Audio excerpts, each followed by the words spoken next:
Assalamualaikum warahmatullahi wabarakatuh. Semangat pagi anak-anakku kelas 12 TKRO 1, 2, dan 3. Semoga sampai hari ini kalian semua masih tetap bersemangat untuk belajar ya. Kali ini Ibu akan membahas tentang soal-soal penilaian tengah semester yang sudah kalian laksanakan sekitar tanggal 14 September sampai dengan 18 September 2020. Ya.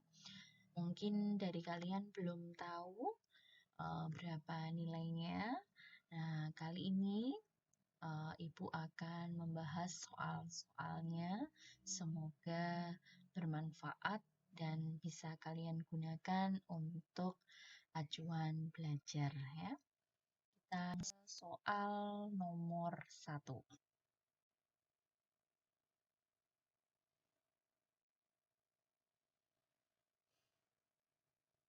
Sebuah ilmu yang mempelajari bagaimana cara merencanakan, mengumpulkan, menganalisis, lalu menginterpretasikan, dan akhirnya mempresentasikan data disebut A. Statistika, B. Statistik, C. Populasi, D. Sampel, E. Data. Mari kita kupas satu persatu apa itu pengertian statistika. Ada option yang A. Statistika itu adalah ilmu yang mempelajari bagaimana cara merencanakan, mengumpulkan, menganalisis, lalu menginterpretasikan, dan akhirnya mempresentasikan data tersebut. Dari sini sudah terlihat jawabannya adalah yang A. Nah, namun kalian juga perlu tahu apa itu pengertian dari statistik sendiri. Nah, statistik sendiri itu adalah kumpulan data itu sendiri. Jadi kumpulan data-data itu disebut dengan statistiknya ya. Kalau statistika tadi ilmunya, sedangkan statistik itu adalah kumpulan data-datanya. Kemudian option yang C, apa itu populasi? Populasi adalah keseluruhan objek yang diteliti. Ya. Sedangkan option yang D, sampel, sampel itu adalah bagian dari populasi. Oke, kemudian yang option E adalah data. Data adalah kumpulan dari fakta-fakta yang dapat memberikan gambaran luas suatu keadaan. Jelas ya?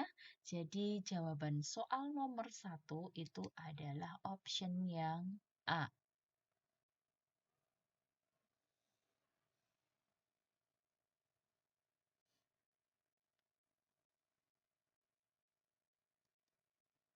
Selanjutnya soal nomor 2. Diagram lingkaran berikut menunjukkan kegemaran 300 siswa dalam mengikuti kegiatan ekstrakurikuler di suatu sekolah. Ya, diketahui bahwa siswa yang mengikuti ekstrakurikuler tari sebesar 12%, ekstrakurikuler voli sebesar 20%, ekstrakurikuler basket sebesar 30%, ekstrakurikuler PMR sebesar 10%, ekstrakurikuler KIR atau karya ilmiah remaja sebesar 13%, sedangkan selebihnya adalah siswa yang mengikuti ekstrakurikuler drama. Banyak siswa yang mengikuti kegiatan ekstrakurikuler drama adalah A. 45, B. 20, C.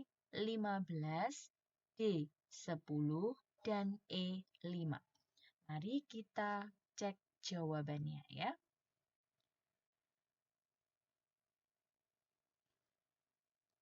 Yang pertama adalah kita harus menentukan dulu berapa persentase siswa yang mengikuti ekstrakurikuler drama. Ini didapat dari 100% lingkaran penuh dikurangi persentase ekstrakurikuler tari, kemudian dikurangi persentase ekstrakurikuler voli, dikurangi persentase ekstrakurikuler basket, dikurangi persentase ekstrakurikuler PMR, dikurangi persentase ekstrakurikuler IR.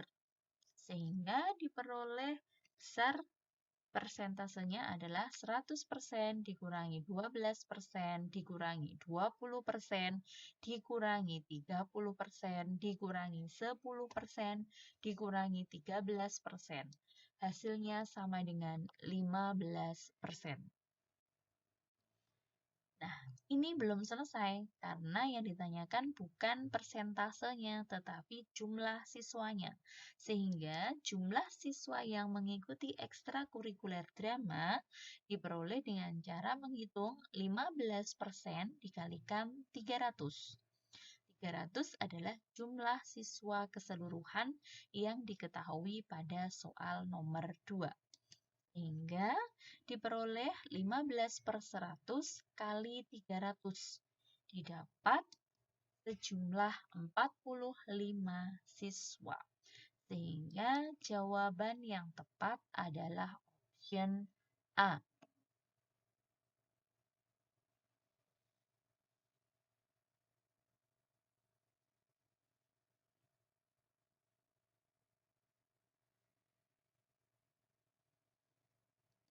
Selanjutnya soal nomor 3. Sebagian dari populasi disebut A. Sampel, B. Data, C. Datum, D. Statistik, dan E. Statistika. Soal nomor 3 ini tadi ada kaitannya dengan soal nomor 1. Nah, sampel. Apa itu sampel? Di soal nomor 1 tadi, sampel itu adalah bagian dari populasi atau sebagian dari populasi. Sehingga soal nomor 3 sudah diketahui jawabannya terletak di option A.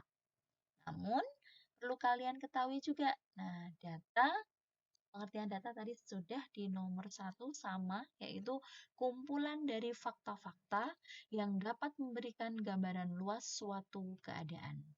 Nah, ini yang baru adalah option yang C, datum. Datum itu apa? Datum itu adalah bagian dari data. Kalau di dalam suatu data itu berisi angka-angka ya, angka-angka itulah yang disebut datumnya, per angkanya. Kemudian kalau statistik itu tadi adalah kumpulan data-data, ya, itu disebut statistik. Sedangkan statistika tadi adalah ilmu yang mempelajari bagaimana cara merencanakan, mengumpulkan, menganalisis, lalu menginterpretasikan, dan akhirnya mempresentasikan data tersebut. Sehingga kita sudah tahu tadi bahwa jawaban soal nomor 3 itu terletak di option A.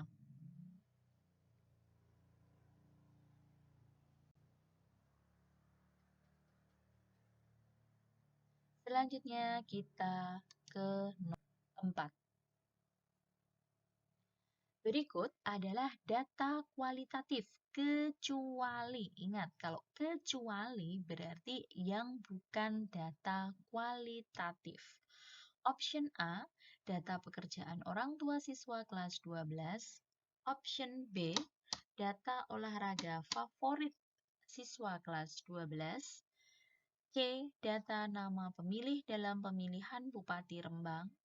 D, data merek motor yang digunakan siswa kelas 12 SMK Sedan.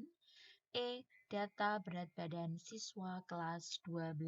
Nah, sebelum kita memilih jawaban yang tepat, kita harus tahu dulu data kualitatif itu apa. Nah, data itu ada dua.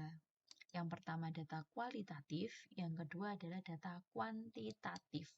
Nah, data kualitatif itu adalah data yang berupa non-bilangan. Jadi datanya itu tidak berupa angka. Sedangkan data kuantitatif adalah data yang berupa bilangan. Nah, kita lihat yang option A, data pekerjaan orang tua siswa kelas 12. Yang namanya pekerjaan itu contohnya kan misalkan petani, kemudian pedagang, kemudian guru, atau wira swasta. Datanya itu tidak berupa bilangan atau dikatakan non-bilangan, sehingga option A termasuk data kualitatif. Sedangkan data yang B, data olahraga favorit siswa kelas 12. Olahraga favorit, contohnya basket, volley, sepak takraw, ya. Juga tidak berupa bilangan atau dikatakan non-bilangan atau kualitatif. Kemudian yang option C, data nama pemilih dalam pemilihan Bupati Rembang. Data nama pemilih ini contohnya misalkan Soekardi, Soekarno, Sutresno, ya, Sukiswati. Juga tidak berupa bilangan atau dikatakan non-bilangan. Disebut kualitatif. Kemudian yang option D, data merek motor yang digunakan siswa kelas 12 SMK Sedan. Merek motor ada Honda, kemudian Yamaha, ya, dan lain sebagainya. Ini juga tidak berupa bilangan, dikatakan non-bilangan atau kualitatif. Kemudian yang E, data berat badan siswa kelas 12. Nah ini, kalau berat badan itu contohnya 50 kg, 35 kg, atau 70 kg. Nah, di sini datanya berupa bilangan. Nah, disebut data kuantitatif. Sehingga soal nomor 4 ini yang tidak termasuk data kualitatif, yaitu adalah option yang E.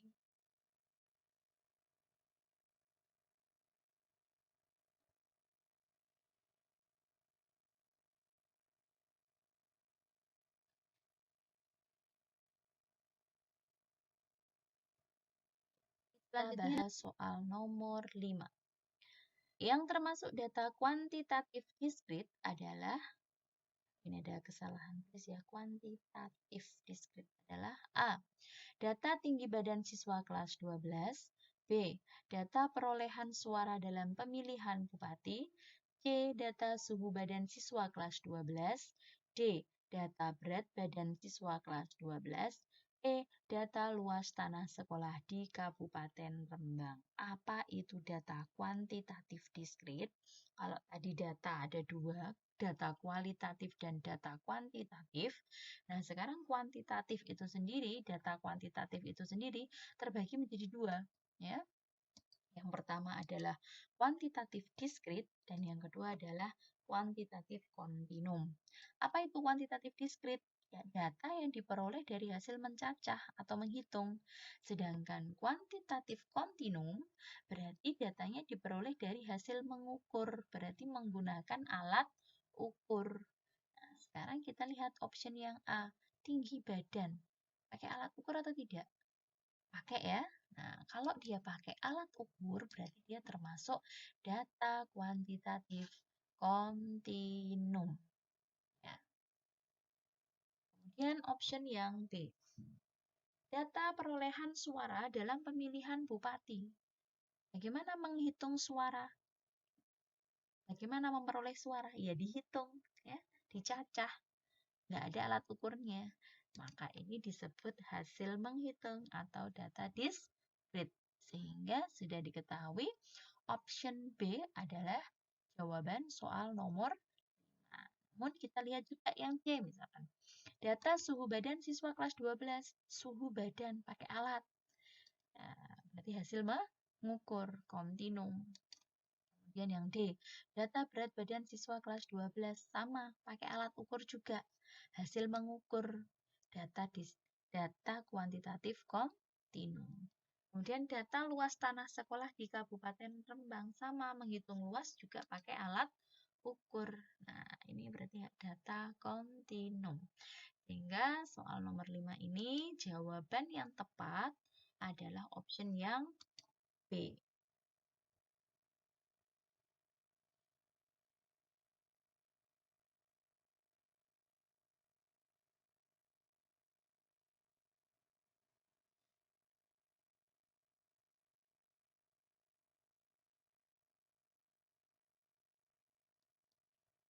soal nomor 6. Nah, ini sudah hitung-hitungan ya.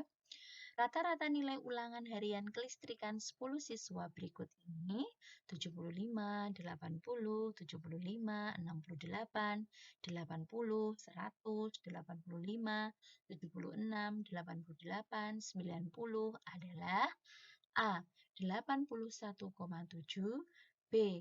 87,1, C. 86,5, D. 82,7, E 87,2.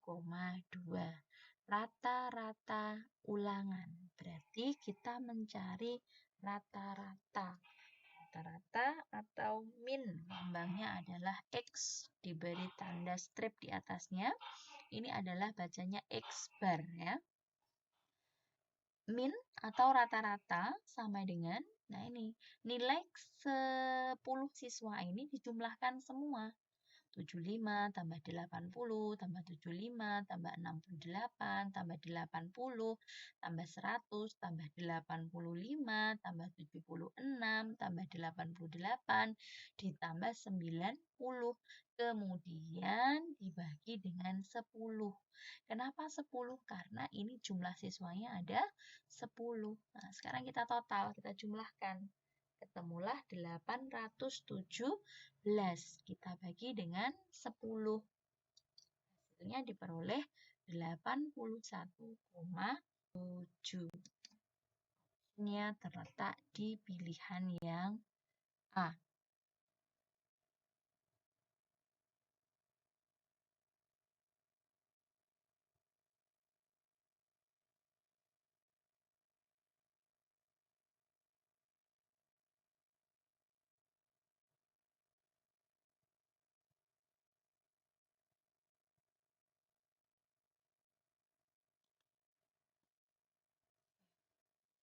Selanjutnya kita bahas soal nomor 7.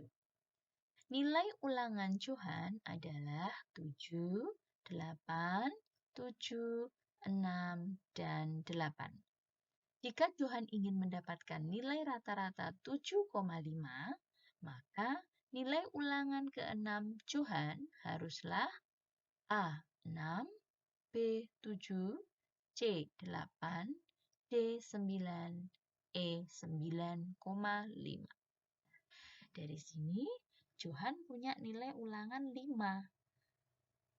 Dia ingin rata-ratanya menjadi 7,5. Berarti nilai ulangan harian Johan yang ke-6 harus berapa? Supaya Johan dapat nilai rata-rata 7,5. Nah, ini menggunakan rata-rata gabungan ya. Jadi seperti ini. 7 ditambah 8 ditambah 7 ditambah 6 ditambah 8 ditambah berapa lagi? Kan gitu. Nah, dibagi dengan 6. 6 itu apa? 6 kali ulangan. Ya kan? Rata-rata yang diinginkan Johan adalah 7,5. Jadi rata-ratanya adalah 7,5. Kita jumlahkan ini semua. Ya. Nah, ini berlaku perkalian silang. 7,5 kita kalikan dengan 6. Sama dengan 7 tambah 8 tambah 7 tambah 6 tambah 8 itu didapatkan 36. Ya. Kemudian ditambahkan dengan, ini adalah nilai ulangan harian Johan yang ke-6. Sehingga diperoleh 7,5 kali 6 itu hasilnya sama dengan 45 sama dengan 36 ditambah X. X ini berapa? 36 ditambah berapa? Hasilnya 45, maka nilai X sama dengan 45 dikurangi 36. Didapatlah nilai X sama dengan 9. Jadi nilai Johan ulangan harian yang ke-6 harus mendapatkan nilai 9. Sehingga jawabannya adalah D.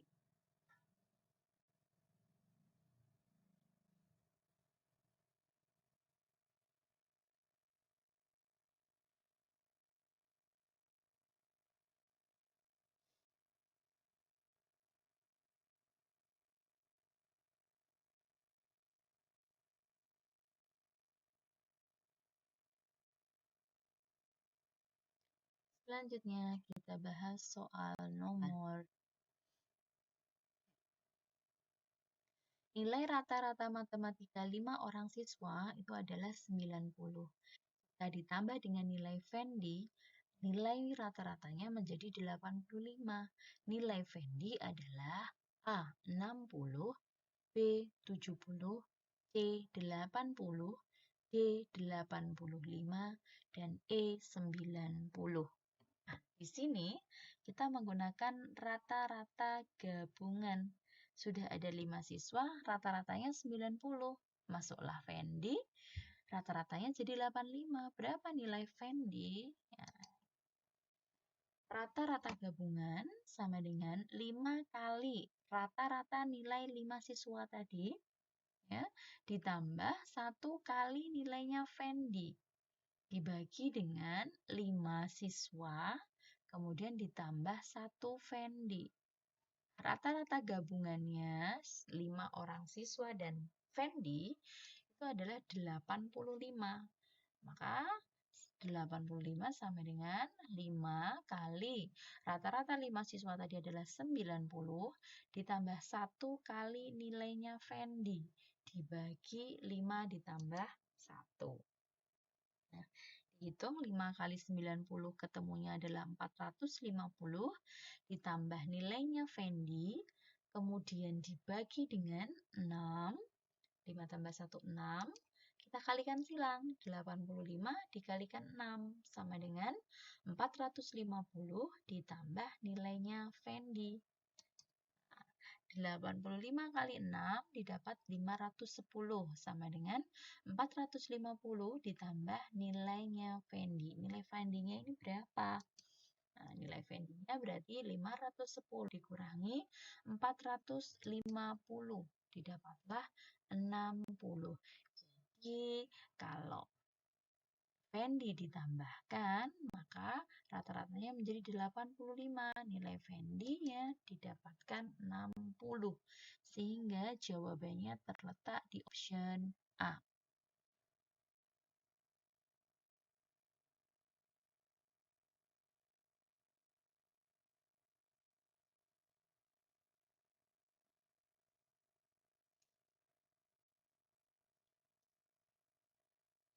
Selanjutnya kita bahas soal nomor 9.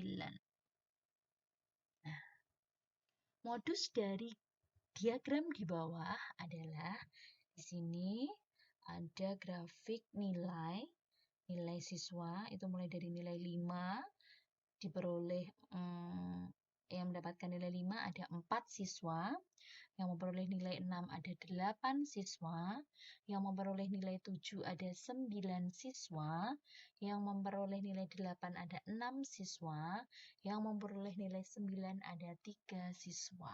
Nah, modus dari diagram di bawah ini adalah A 5, B 6, C 7, D 8, dan E 9. Perlu kita ketahui bahwa modus itu adalah nilai yang paling sering muncul, ya. Jadi nilai yang paling sering muncul atau nilai yang frekuensinya paling besar. Nah, di sini kita bisa melihat bahwa nilai yang frekuensinya paling tinggi itu adalah nilai 7. Dan frekuensi siswanya sejumlah 9 siswa. Sehingga modus dari diagram ini adalah 7. Ya, sehingga jawabannya adalah C.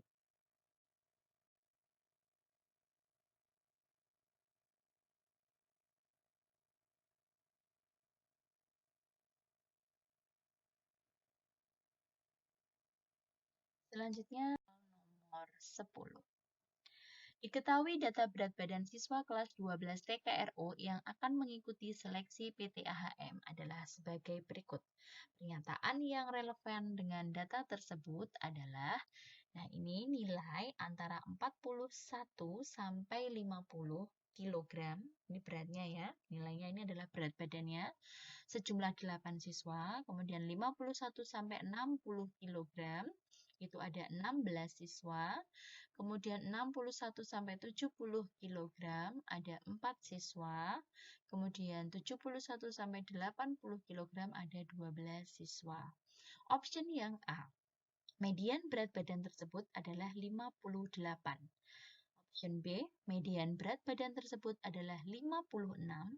Option C, median berat badan tersebut adalah 54. Option D, paling banyak berat badan siswa adalah 52. Option E, rata-rata berat badan siswa kelas 12 TKRU adalah 50. Kita disuruh menganalisis pilihan A sampai E mana yang benar, yang sesuai dengan data yang disajikan. Yang pertama, kita dulu kebenaran option ini ya. Kita cek dari yang E dulu, yaitu rata-rata. Nah, bagaimana mencari rata-rata dari tabel itu? Yang pertama adalah kita cari nilai tengahnya atau XI-nya. Kelas yang pertama di sini adalah 41 sampai 50. Mencari nilai tengahnya bagaimana? 41 ditambah 50, 91 ya. Kemudian dibagi 2 sehingga didapat 45,5. Untuk nilai tengah kelas kedua sama, berarti 51 ditambah 60 dibagi 2. Ketemulah 55,5. Untuk kelas yang ketiga, 61 ditambah 70 dibagi 2. Ketemulah 65,5. Kemudian di kelas keempat, 71 ditambah 80 dibagi 2. Ketemulah 75,5. Kemudian, nilai tengah masing-masing kelas kita kalikan dengan frekuensinya atau kita tambahkan kolom di sampingnya adalah FI kali XI. Berarti frekuensi dikalikan dengan nilai tengah. Di sini 8 kali 45,5. Ketemulah nilai 364. Untuk yang kelas kedua, 16 kali 55,5 sebesar 728. Kelas ketiga, 4 kali 65,5 diperoleh 262. Kelas yang keempat, 12 kali 75,5 diperoleh 906. Kemudian, hasil perkalian FI kali XI di tiap-tiap kelas ini kita jumlahkan. Ketemulah sebesar 2260. Dari sini kita bisa menghitung rata-rata atau means-nya. Ya. Jadi jumlah FI kali XI tadi dibagi dengan jumlah frekuensinya. Jumlah FI kali XI-nya tadi 2260, kemudian dibagi dengan jumlah frekuensinya 40, didapatlah 56,5. Padahal di option E tadi, rata-rata atau means-nya itu 50, sehingga kan nggak benar. Sehingga option E itu bukan jawabannya. Selanjutnya, lagi kita mau mencoba nilai paling sering muncul atau paling banyak atau disebut juga dengan modus. Nah, untuk memperoleh modus, menghitung modus, kita langkah pertamanya harus tahu dulu kelas modusnya yang mana. Kelas modus itu apa sih? Kelas modus itu adalah kelas yang frekuensinya paling tinggi. Di sini ada di kelas kedua, frekuensinya paling tinggi adalah 16, sehingga kelas kedua ini disebut kelas modus. Kelas itu apa? Tahu ini loh kelas. Nah, kelas pertama 41 sampai 50. Kelas kedua 51 sampai 60. Kelas ketiga 61 sampai 70. Kelas keempat 71 sampai 80. Kita tentukan kelas modusnya sudah ketemu. Sekarang kita cari D1. D1 itu adalah frekuensi kelas modus, di sini 16, dikurangi frekuensi kelas sebelumnya. Berarti 16 dikurangi 8 di sini. Nilainya sama dengan 8. Tapi berbeda dengan D2. Kalau D2, frekuensi kelas modus dikurangi frekuensi setelah modus. Berarti di sini 16 dikurangi 4. Ketemulah 12. Ini barulah kita cari panjang kelasnya. Bagaimana menghitung panjang kelas? Kita lihat sampelnya saja ya. Kelas pertama. Caranya adalah batas atas dikurangi batas bawah. 50 dikurangi 41. Jangan lupa ditambah satu lagi. Ya. sama dengan nilainya 10 itu adalah P-nya. Atau kalau kamu bingung, kamu hitung 41 sampai 50 kamu hitung 41, 42, 43, 44, 45, 46, 47, 48, 49, 50. Ada 10 nilai yang terletak antara 41 sampai 50. Nah, itulah panjang kelasnya 10.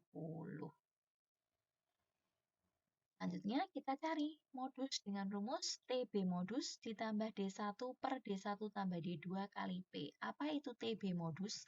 TB modus itu adalah tepi bawah kelas modus. Kelas modusnya tadi jatuh di kelas kedua. Nah, tepi bawahnya bagaimana? Lihat batas bawahnya ini, 51. Kita kurangi dengan 0,5. Didapatlah 50,5 ditambah D1-nya kita masukkan 8 per 8 ditambah D2-nya 12. Kalikan P. P-nya tadi dicari sudah ketemu 10. Sekarang kita hitung. Nah, 50,5 ditambah 4. 4 ini dari mana? Nah, 8 ditambah 12 berapa? 20 kan? Nah, 8 kali 10, 80 dibagi 20, ketemunya 4. Sehingga modusnya adalah 54,5. Nah, ini juga tidak ada di pilihan karena option D itu paling banyak berat badan siswa adalah 52, tidak sesuai dengan hitungan kita tadi. Berarti option D juga tidak tepat. Option yang A, B, C adalah berkaitan dengan median. Nah, apa itu median? Median adalah nilai tengah. Nah, kita harus tahu ada frekuensi kumulatifnya juga. Nah, ini kita tentukan dulu kelas median. Dari mana kelas median ini kok ketemu segini? Nah, ini dapatnya dari sini. Letak median itu adalah setengah dari N. Median itu kan nilai tengah ya. N itu jumlah frekuensi total ini loh. 8 tambah 16 tambah 4 tambah 12. Itu kan 40. Setengahnya 40 kan ketemu 20. Nah, 20 itu kita hitung data ke 20 itu jatuh di mana? Kalau kelas pertama itu frekuensinya hanya 8, berarti 8 data. Kemudian yang kelas kedua, berarti dari 8, ada frekuensi 16. 8 ditambah 16, berarti 24. Sehingga data ke-20 jatuhnya di kelas kedua ini. Nah, kalau kelas pertama kan hanya 8 data, berarti data ke-20 belum masuk. Nah, data ke-20 berarti masuknya ada di kelas kedua. Nah, kelas kedua inilah yang disebut dengan kelas median. Ya. Cara mencari mediannya bagaimana? Ini median sama dengan TB median ditambah setengah N dikurangi FKK per F median kali P. TB berarti tepi bawah sama caranya. Lihat dulu kelas mediannya. 51 sampai 60 berarti tepi bawahnya 51 dikurangi 0,5. Nah, di sini adalah 50,5. Kemudian ditambahkan setengah N. Setengah N-nya tadi ketemu 20, ya kan? 20 dikurangi FKK. FKK itu apa? Toh? Kamu lihat kelas di atasnya kelas median. Nah, ada berapa frekuensinya? Di atasnya itu dijumlahkan semua. Kebetulan ini hanya ada 8. Seandainya di atasnya 8 masih ada kelas lagi, ya ditambahkan sama atasnya lagi. Nah, berarti FKK-nya di sini hanya 8. Kemudian F median, berarti frekuensi kelas mediannya. Di sini adalah 16. Kemudian kali P, P-nya tadi sudah kita hitung ya. 50 dikurangi 41 ditambah 1 ketemunya 10. Sini kita hitung 50,5 ditambah 7,5. 7,5 dari mana? 20 kurangi 8, 12 per 16 kali 10. Ketemu 7,5. Didapatlah 58,0. Kita lihat option A, B, C. Yang medianya 58 yang mana? Nah, ternyata ada di option yang A. Begitu ya untuk soal nomor 10. Karena ini menganalisis, berarti kita melihat optionnya, kita cari jawaban yang paling benar. Ya.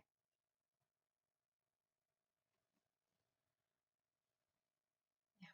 Seperti ini anak-anak, pembahasan soal PTS.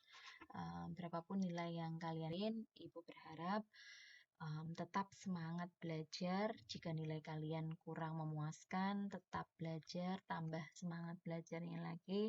Apabila kalian yang nilainya sudah mencapai di atas KKM, Ibu ucapkan selamat dan juga harus tetap belajar ya.